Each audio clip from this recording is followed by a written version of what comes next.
Hi, everybody, and welcome. I'm Jennifer McGuire. I'm an extension specialist and associate professor in the Department of Family Social Science here at the University of Minnesota on the Twin Cities campus. And I am Emily Kruckelberg. I work with University of Minnesota Extension as an extension educator in farm safety and health, and I am based out of Rochester. So we're going to talk a little bit today about ambiguous loss in rural communities and focus on farm stress. So Emily and I come from two different centers in extension. My background is in family, hers is in ag and in support for mental health and well-being in ag and farm families. So we've been working together on a project that kind of combines those two areas, looking at ambiguous loss in farm families. And so today we're going to talk a little bit about how rural communities are specifically stressed and how ambiguous loss is a perspective that can help to move through some of that stress. We're going to focus this specifically with some examples from Emily's own family, which is a farm family, and we'll bring forward a theory developed by Pauline Boss in my home department here in the Twin Cities back in the 1980s and 1990s, and we'll apply some of that to theories of rural development and talk through how that theory can help us move families and communities forward. Great, thanks for that rundown, Jennifer. So just to get started here, as Jennifer mentioned, I do a lot of work with farmers and in the field of health and wellness, and certainly have an emphasis on farm stress and rural stress as well. Here at Extension, we also have a rural stress task force, and I led that task force for about 1.5 years, and I'm still a member of it. And so we do a lot of work around addressing rural stress, and it started at the very beginning of just understanding rural stress and what that is. So hopefully you can see the slides. All right, I think they're visible. All right, great. I see Jennifer nodding. So this is by no means an exhaustive list, but these are just some things that I pulled in some of the types of stress and stressors that we're seeing in rural communities. And, I think that you'll see a lot of similarities to urban areas as well. And you'll see some unique ones too. So big one, economics. I think that economics are felt on a much more powerful scale in smaller towns. As I think of my hometown, there was only one true restaurant there. And so when it closed, that impacted a lot of things. People weren't staying in the town anymore to eat. They would go to a nearby place. So that's where they were doing their other shopping as well, groceries, etc. So it's a really delicate ecosystem, especially with economics in a lot of these rural communities. Also, at rural communities, we see a lot of environment-dependent industries. So think things like tourism around lakes, iron ore mining up north, forestry, agriculture, a lot of these things that are really dependent on what's happening with the weather, with regulations from the government, all of these components. Also, in our rural communities, we just see a lack of resources. There are a lot more resources readily available, especially from a geographic sense in urban areas. So for resources, we're talking things like healthcare, childcare, unemployment resources. Again, that it's either there is not enough to cover the amount of residents that there are in the area, or the closest place may be 2 hours away. I know, and we'll get very quickly into me sharing a little bit more about my family story, but my dad is a patient at Mayo Clinic in Rochester, and so he drives 2 hours to come to his appointments. And because he can only come to Rochester for a lot of his stuff. So it's really one of those things that just adds stress. It stretches resources because we need to pay those travel costs and all of that.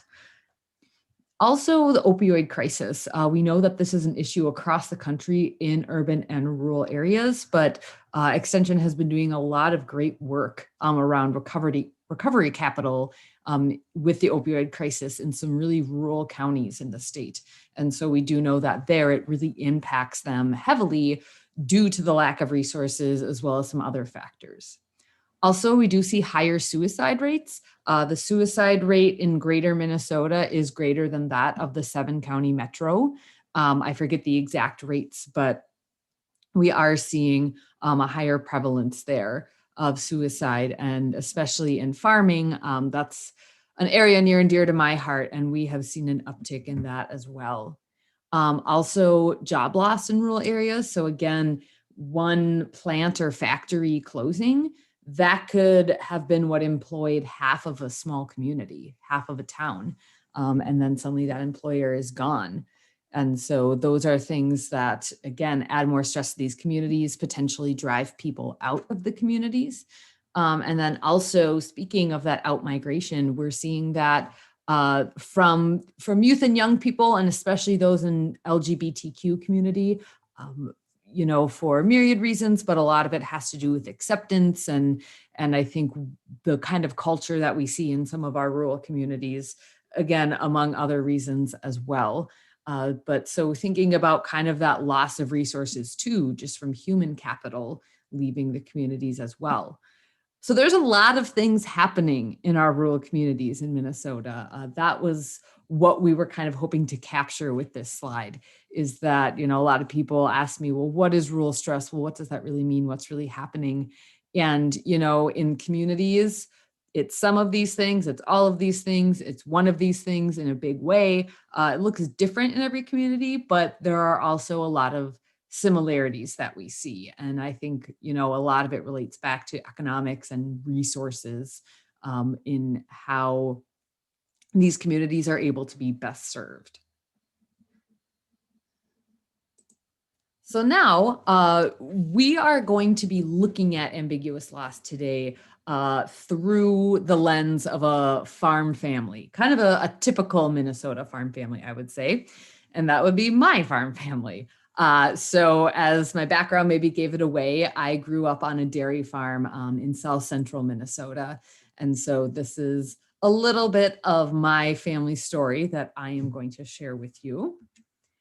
So like I said, grew up on a dairy farm. We were a pretty typical small dairy farm for, the 90s. That's when I was growing up. Milked between 20 and 40 cows, kind of dependent on the year. Yes, this was an old barn. Cool thing about my farm, it was actually founded by my grandmother. And so that's kind of a point of pride for me. So I'm the third generation of, a female founded dairy farm, which is pretty cool. And so this, yes, you can see there's the barn, basically where I grew up. So when people ask, were you raised in a barn? I can say yes. And those are my amazing siblings. So yes, there's 5 of us. Again, that's a pretty traditional kind of nuclear family system that we were in. And so yes, 5 of us. Yes, I am the youngest. And yes, I am the tallest. Point of pride, point of contention for my siblings. But so there's all of us. And, growing up, we had to deal with being on the farm. We were expected to be up early. We did chores before we got on the school bus. We were out in the country, so our school bus ride was like an hour every morning. So, we were up maybe 5:30, doing chores, getting ready, go in, get ready for the day, eat breakfast, get on the bus, sit on the bus for an hour, be at school, an hour ride home, and then back to chores, helping with milking, etc. So there was always a lot going on in our family. It was helpful to have a lot of siblings to share the workload with, but a lot of things happening there. And then when I was 11, my parents divorced. And so my sister and I, we moved into town with my mom. But luckily for us, town was just about 3 miles away. And so we were still able to be out on the farm a lot and help on the farm. That was really important thing in our family to be able to do that.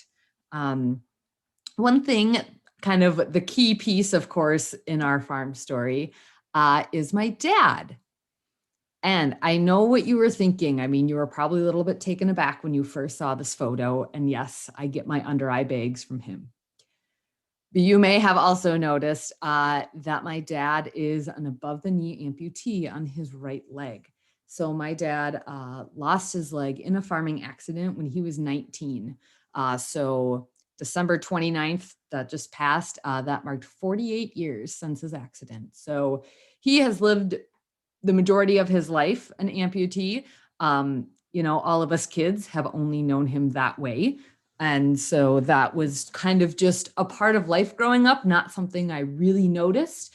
But now that I, am, specializing in farm safety, I really realize the differences that were made and just, some adaptations we had to make to things and capabilities that we had to learn to balance out. If the cows got out, my dad wasn't chasing them. That fell to us to do.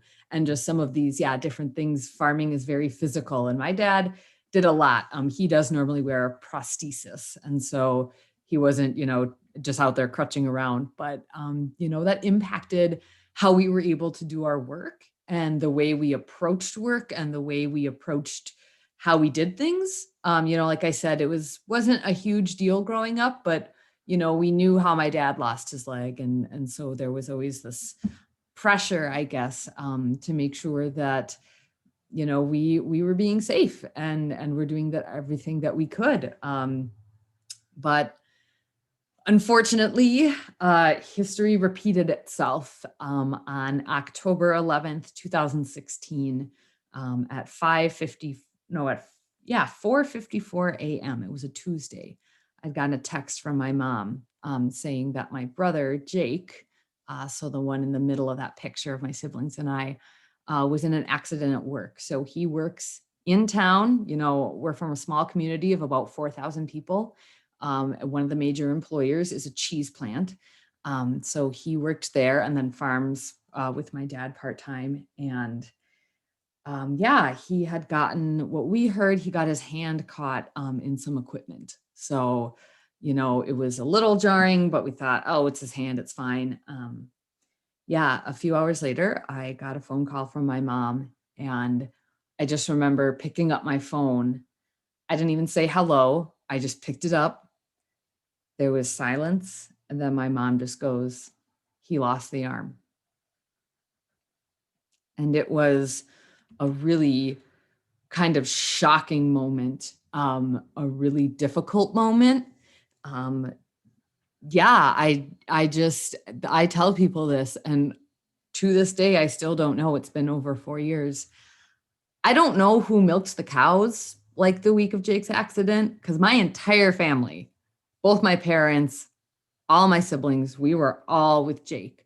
And he had to be airlifted to Hennepin County Medical Center because that was closer than Rochester. It was only an hour versus 2 hours, driving at least. And so it was, kind of this mad scramble. We were all there. I don't know what was happening on the farm at the time.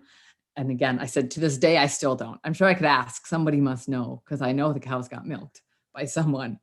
So that was really hard. And it was also really hard to kind of go through that emotional labor of trying to be there for my brother, but also trying to be there for my dad, who was basically re-experiencing his most hellacious day on earth. And so it was a really interesting time in our family. We still are feeling the impact of it. And I think we always will, as we just learn again how to kind of navigate life and how to navigate farming when the two main farmers on our home farm, are both missing limbs. Luckily one's a leg and one's an arm, so they balance each other out a little bit, but it still presents a lot of challenges, and I know is very stressful. And my brother is still adapting to working with a prosthetic, and him and my dad both deal with phantom pain and trying to manage that. And so it's really, it's interesting, and it's really heartbreaking sometimes to just see this hardship that they go through, and knowing that there's not much that we can do, because they want to be independent. They want to be able to do these things. And then the next chapter in my family story, this photo is taken April 2018. This was the last time that I milked cows in the barn with my dad. A few days after this photo was taken, our cows were sold. So we stopped milking cows. And that is a major point in my family's history, like really is going to be a big part, a big chapter of our story at the end of all of it, I think. And so, and I think even you can just see, I have two pictures of my dad up here. The look in his face from the top picture versus the bottom picture. Me smiling, still trying to be the glue that holds it all together. And so that again was a big turning point in just who we were as a farm and as a family. But now today, we still farm. Farming looks a little different. We don't milk cows anymore. My dad is actually retired from farming. He rents our land to my brother. And you can kind of see in his right elbow there, that's his prosthetic arm. You can kind of get a peek at it there. And so Jake, rents the land, runs the farm. My dad helps him. My dad's also a bus driver in town. And he works for my brother-in-law as well, part-time. He owns a monument business. So my dad sets gravestones in cemeteries in the spring and summer as well. And so, a lot of things have happened in our story, and that was just the briefest snippet I could have given you of it. But hopefully that provides some perspective on what at least one family goes through. And, no family story is quite like my family story, and vice versa. But there are a lot of similarities, in dealing with injuries and illness on the farm and these different things that come with farming. And again, a lot of this applies to rural communities and rural-based families in general. Again, ours is just in a farming context. So there's a lot of unique stressors that we see in rural Minnesota and again on farms. So these are some specific ones that I pulled from being on the farm. And they kind of broke down nicely into these four major categories. So economics and finance, which I think we hear a lot about in the media, with interest rates, huge debt loads on some of these farms. We know commodity prices have been low, regulations and different things happening with exports and imports on a global level have impacted economics, stateside. Then there's production and environment stressors. So the things that are actually happening on the farm day to day, weather and disaster, barn fires, blizzards. I know when there's these huge snowfalls like the Nor'easter and there are 20 inches of snow on the East Coast. Well, there's a lot of dairy farms in upstate New York. And there are some of them that there was so much snow, they couldn't get their milk picked up. So they need to dump that milk down the drain because they don't have extra storage for it. And so, those things can have really big impacts. Livestock illness, poor crop yields, machinery breakdown, just kind of those typical day-to-day things that can go wrong. Family and relationships, a really, really common stressor. And that's where, Jennifer and I, where our work kind of meshes, because farming is still incredibly family oriented. But I'm an animal scientist by training, not a family social scientist. And so, with these family and relationship issues, that can be difficult for people in my position to know how to navigate some of those issues. And so we're looking at things like farm transition. Who's going to take over the farm? Is anyone going to take over the farm? Relationships in general. I know a lot of people that say the good thing about their relationships with their significant others is, we both go to work during the day and we're apart. But when you farm, and of course that might be different right now with working from home, but when you farm, you are side by side with your family all day long.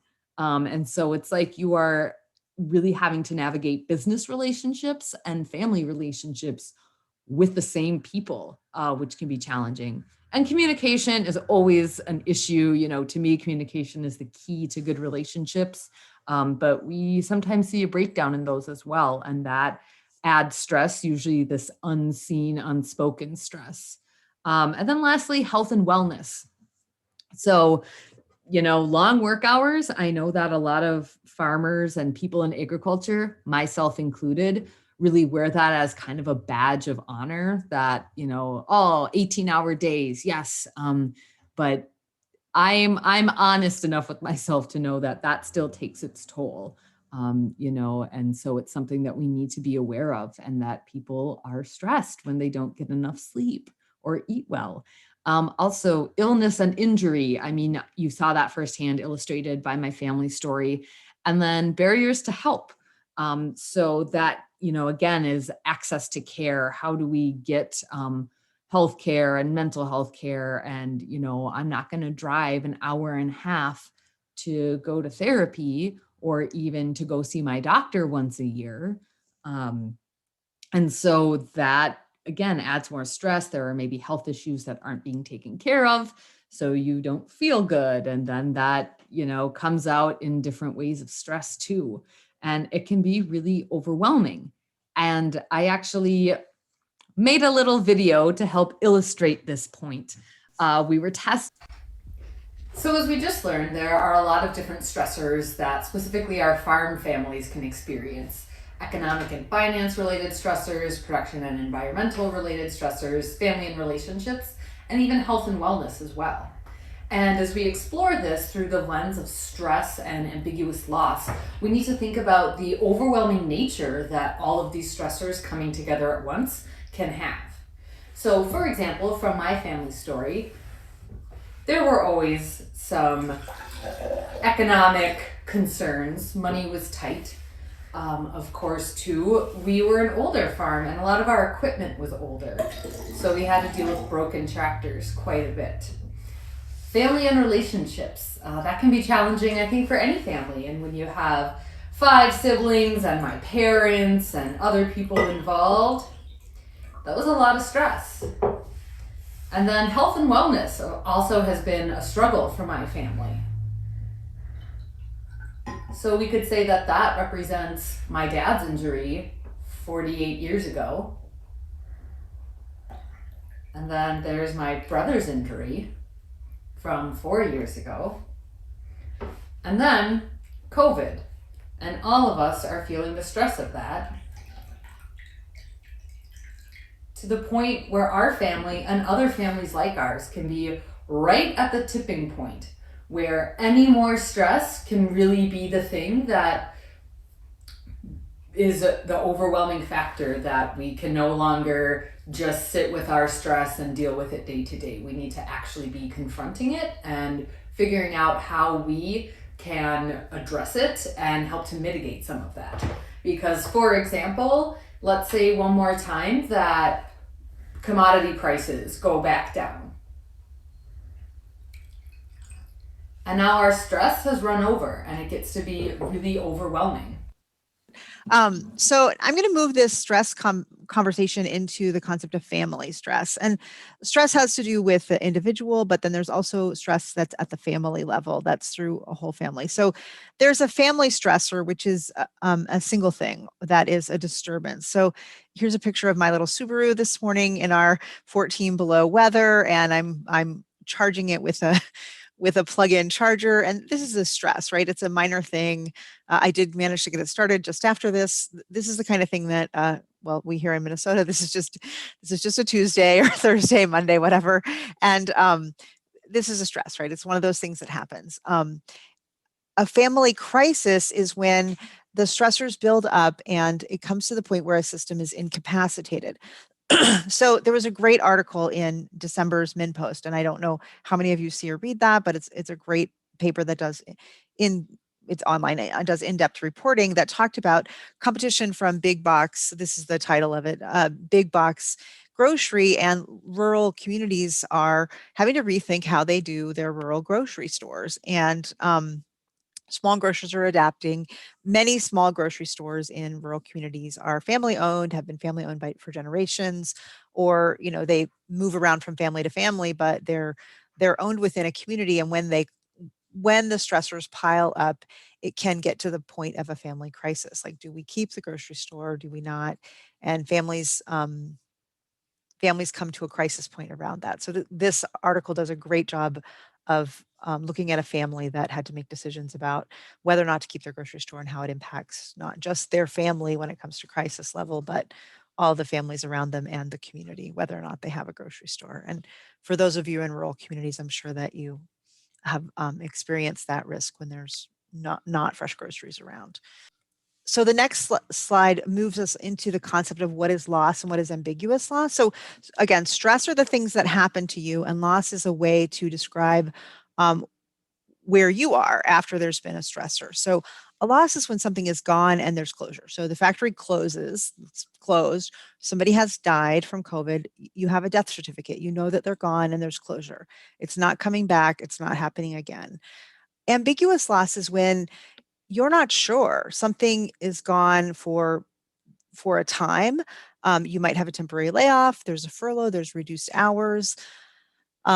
Originally, concepts of ambiguous loss were developed to deal with when somebody was missing in action, or somebody was just missing, or when somebody was mentally not present. So somebody was developing dementia or was physically not well anymore. So there is an unclear loss. There's no end in sight. You don't know exactly how it's going to close. And when it's a case like this, it might be unvalidated. Some specific examples that have been happening for us this year is, we have kids home. School is still present, but it's not happening in the same way. Spouses might be sick. There are healthcare costs that are different than there had been. There's a fear of illness. That's a new kind of loss, that time in our brains is being spent being afraid. And there's not a clear validation of what those losses are, the time that's lost thinking about those things, the money that is or isn't lost related to that, the productivity that is or isn't lost, the family relationships that are or aren't lost, and the psychological distance that can be created in family relationships. One way to begin to delineate what is a loss versus what is an ambiguous loss is on the next slide when we talk about physical and psychological changes. Can you advance this? So a physical loss and a psychological loss are two distinct components of loss. A physical loss is when you lose an item or a person or money, and a psychological loss has to do with a relationship or a meaning.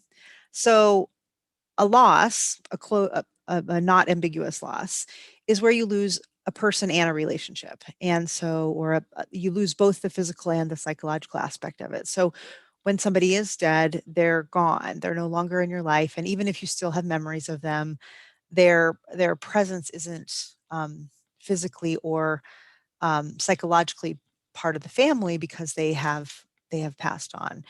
Um, when someone is just missing, they are physically not present with you, but they're psychologically still present. They're still a member of the family because they might be back. You don't know if they're gone. Um, when someone is maybe not fully present because they have dementia, they're still physically present in the home, but psychologically that relationship isn't there. Or when you're not seeing eye to eye with someone, you may physically still be in relationship to them, but you're not connecting anymore because you don't see the same way. And this past year has been a year where many relationships have been strained because people don't see eye to eye on all kinds of things related to economic differences, political differences, healthcare differences, how to manage the pandemic. Um, and so many relationships have been strained related to um, how people are viewing each other and how people view things. And so when there is these two outside boxes. So this physical loss and psychological loss, that's a loss, right? That's not ambiguous. It's validated. You know, you can say, I lost this. This thing ended. My house is gone. My job is gone. A family member is gone. That's a loss. No psychological loss, no physical loss. Well, that's not a loss. So you can say this wasn't lost. When there's a psychological loss, but not a physical loss, this is an ambiguous loss. And when there's a physical loss and no psychological loss, this is also an ambiguous loss. These are two different types of ambiguous loss, but they're both ambiguous losses. And in both of those cases, that loss is sometimes not validated by the people around you, and they can go on for a long time. And so today, what we'll talk about is how those losses can be defined. We're going to talk through some of the losses in Emily's family to sort of organize where they were psychological and physical. And then we'll talk through how to move forward from some of those ambiguous losses. So I'll start here with thinking about Emily. First, what were some of the physical losses that happened in your family? Yes, top right and bottom left are the ambiguous losses, right? The ones where physical and psychological are not in sync. And it's hard to describe how it's a loss because they aren't both the same, right? So Emily, do you want to talk a little bit about what were some of the physical losses in your family? Yeah, well, I mean, chief among them, body parts. Body parts, right? For body sure. parts were a major physical loss. Also maybe the cows. Yes, the cows were a big loss. So again, we're still on the farm, we still own the farm, but there's no more cows there, and other critters and that. We had a bit of a menagerie for a while. So those are probably the two biggest ones that come to mind. What were some of the psychological losses? I would say, especially with the cows being sold, our family's identity as being dairy farmers. And I will just never forget, about a year after my dad sold the cows, I was talking to him and he was reflecting on it. And he just goes, I don't know who I am anymore because I'm not a dairy farmer. Because, in his mind, like, if you don't have cows, like, you aren't a dairy farmer. Whereas to me, I still call him a dairy farmer. So that was a really, really big one that I know he felt, but I think it was also felt by our family too, of just feeling like we're not dairy farmers anymore. Right. Who are we? Right. Yeah. And I'll say, the first time I encountered Emily was when she gave a talk at an extension conference about having been a butterhead, which for those of you from Minnesota know that it's a big deal in Minnesota, the dairy princesses who get their head carved out of butter. And Emily talked about doing that. And so I know that this was a big part of your family identity. And to lose that is tough. And that psychological relationship to animals is huge, huge. And so let's talk about what were some of the ways that these losses were not validated? Like, how did this ambiguous loss get invalidated by the people around you? Not that I'm trying to stir up pain. I just want to. Right. Yes. No, don't worry. I go to therapy, so we're good. And I'll just clarify, I am not a therapist. I'm a researcher. So. But yeah, and so I would say invalidated, as crazy as it sounds, I'll remember pretty vividly, like after my brother's accident, and he lost his arm and people are like, well, at least it was his arm and not his legs. Yeah. And, I'm like, okay, well, I also have a dad without legs, so that doesn't help. So just kind of those where I think people in their mind, they're kind of trying to add the silver lining, but they are just doubling down on making me feel like crap. So that was a big one. And I think too, when we sold the cows, people kind of going, well, your dad chose that, which yes, he did. but it was due to, his physical health, as well as, he was losing money on the farm Mhm. at that point. And so, people kind of going like, well, you can't be sad because you knew this was coming. You chose this, you wanted this. You Right. It's know, still sad. It's still sad. yeah. So those were ways that, again, like you said, Jennifer, kind of invalidated the loss, to be like, oh, I must sound so ungrateful because yeah, I still Mhm. have X, Y, and Z. And yes, my brother is still alive. Mhm. But yeah, it was certainly really, really tough. Right. Those are really hard. And I will say I've heard a lot of invalidation of people's losses around COVID in the last year. And I know that some people are losing so much more than others. And so um, it's hard. But I also hear when people say, well, at least they lived. And I think, oh, but they had a really hard time with it. Like it was really painful, or, they still have long-term effects from it. And those losses are really important, even though there still are some silver linings. There are some things that you keep, but the losses really, sometimes those un, invalidated losses can be even more painful because of the uncertainty to them, because you can't close them and shut them. So how to move Down. forward from an ambiguous loss? There are some really specific steps. So Pauline Boss is the architect of this theory, and writes about it, has a bunch of books, and even a workshop that the University of Minnesota you can sign up and take a class for online. And she's long retired now, but she has this online thing, that workshop that's lives on, that you can do. And so here's one step that we have. Pauline Boss, PaulineBoss. And so she's a professor emeriti in the family social science department. And so this is oh, thank you, Emily. This is a chart from the chapter that Emily and I are finishing up on ambiguous loss in farm families, a rewrite of the chapter that Pauline wrote 15 years ago, I guess. And so starting with what are some things that you're stuck about, and what loss is linked to the stuck feeling? Um, so where's the loss? So first of all, starting, what are the places that you're stuck? So this is one place, is like whether or not you're going to take a job off the farm. And what's loss here? An example is, well, you might lose your cropland rental agreement. Um, if you take another job, you might lose something that you've had, and so you might not be able to get it back later. Um, so let's think about your family, Emily, when you were making decisions about, like, whether to sell the cows, or even after you sold the cows, how to move forward. What were some of the places where you were stuck, and how did you get unstuck and move forward? And your brother and other people in the system.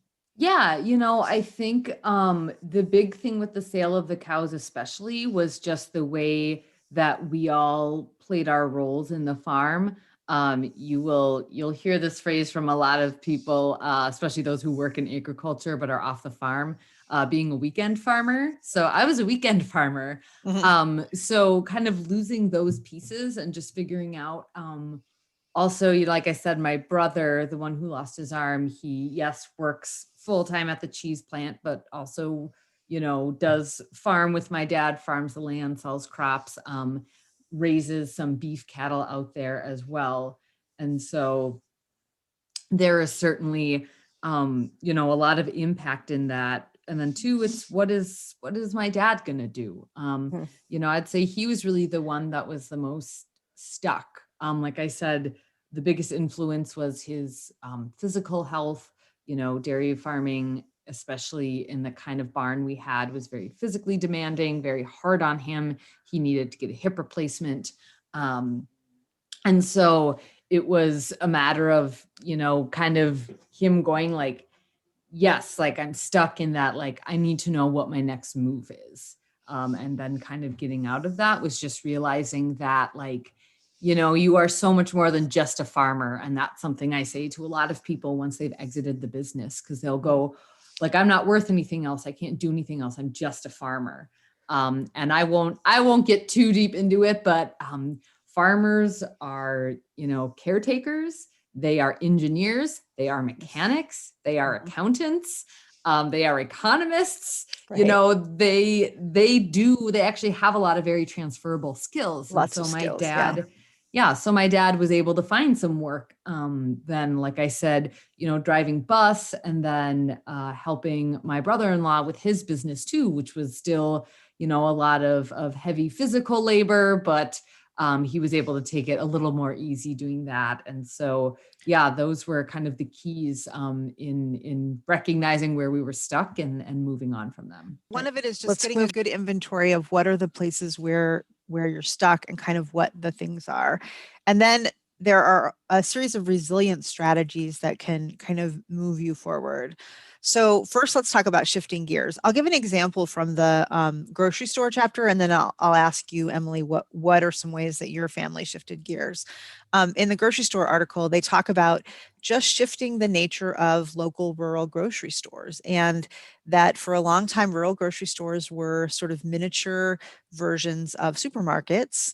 And what happened was gas prices got lower, cars got more efficient, people were going further to town for jobs. And so they weren't shopping at a miniature supermarket anymore.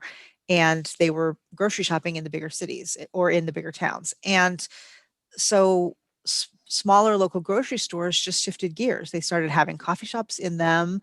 They started having better, more local produce and fresher produce and fresher bakeries so that people would buy things on a daily basis in a store that was closer to their home and come in every day. And just really shifting what they sold so that people would want to shop locally at something that was close to their home. And they would still make their weekly visits to the bigger town to buy the things that they could buy there. And that started to make all the difference for some of these stores. And it's a means shifting the gear.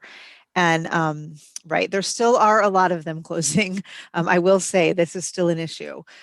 It doesn't solve everything, but the shifting of gears is what they talk about in this article. How did your family shift gears, Emily? I mean, you talked a little bit about it with the job changing, but how did you? Right. What were some examples of shifting gears?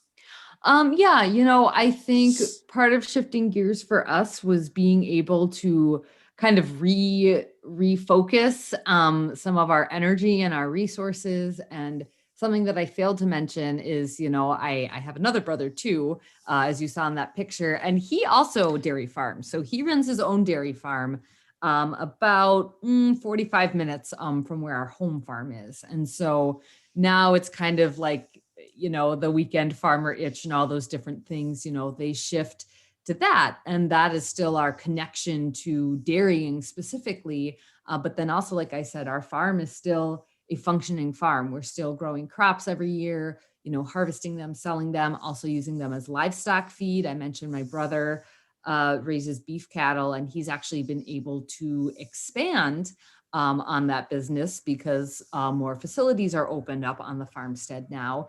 And, the most recent way that we've shifted gears, thinking about the real modern economic problems that we're seeing, especially economic stress related to COVID-19, is he direct sales all of his beef. So raises them and then, sells them by the quarter, by the half. And so it's a really economic way for people like myself and a lot of our family and friends. And also it's, again, allowed us to kind of shift gears and find a way to still have the farm be profitable. Has been really key for us. Right. And I noticed somebody commented being diverse, right? Having a diverse income stream, spreading out your portfolio. The next question is about perspective taking. What were some ways that you used perspective taking the diverse perspectives of each other or of other members of the community as a way to move forward and move through the loss? Yeah, with this one, the key was, unfortunately, we were not the first dairy farm in our area to sell our cows.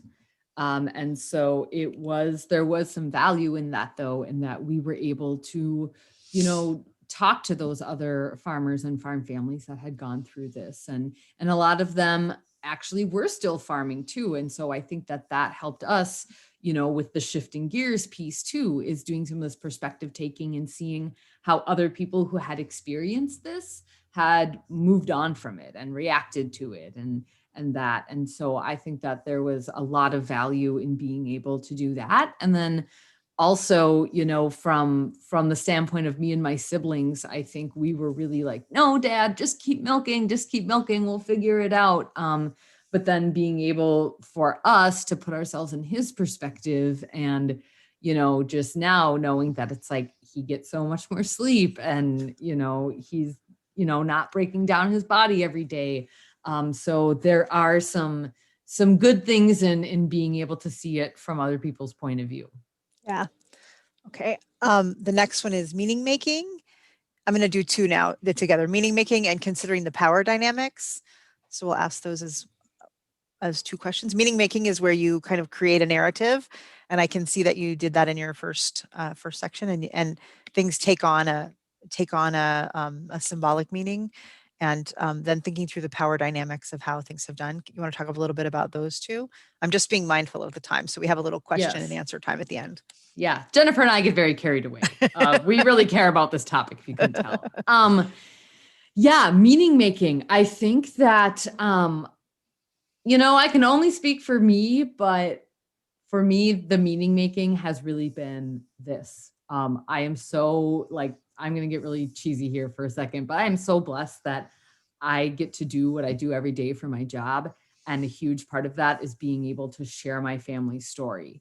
And for me, that has really helped me, make meaning out of everything that we've done. Like, yes, we have been through the ringer, but all of these things have helped build our resilience and helped make us advocates for these topics, which, I think people see it the most broadly in my family from me, since it's my job. But, all my family, they are sharing these messages and telling their stories. And my dad, he is always willing to go and speak, to groups of farm kids and farmers in general about his experience and farming his entire life as an amputee.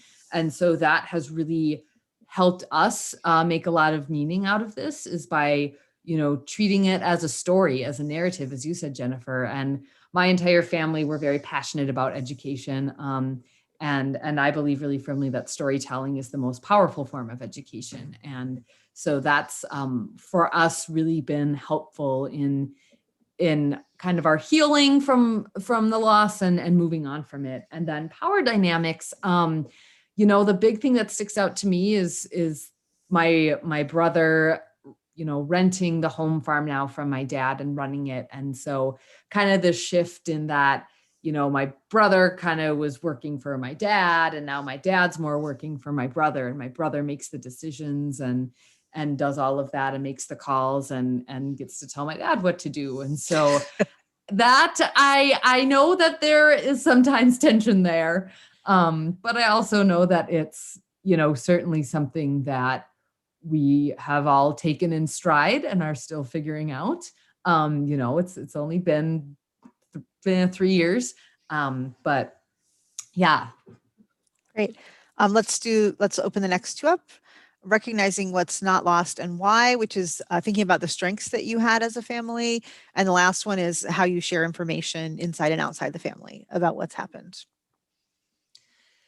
Yeah. So, I mean, for us, it was really clear, what wasn't lost. And that was that we still had the physical farm, which is really important. That legacy piece, we don't have time to get into it, but if you want to learn more, Google agrarian imperative. But that legacy piece was really important, that we still have that. And we still have that identity as dairy farmers. And you still have your family. Yes. And we still have each other. And, it's been that, yes, things have been lost, but, you kind of figure out like the real things that actually matter and how they're not necessarily gone. Yeah. And then how have you shared information inside and outside the family? Yeah, I mean, I think it was a matter of, as things were happening, it was, we're kind of a phone tree. Like if I need my dad to know something, I can just tell my brother and he'll know it, and so, sharing it just throughout in that very open dialogue in our family. We have the group text, all of that.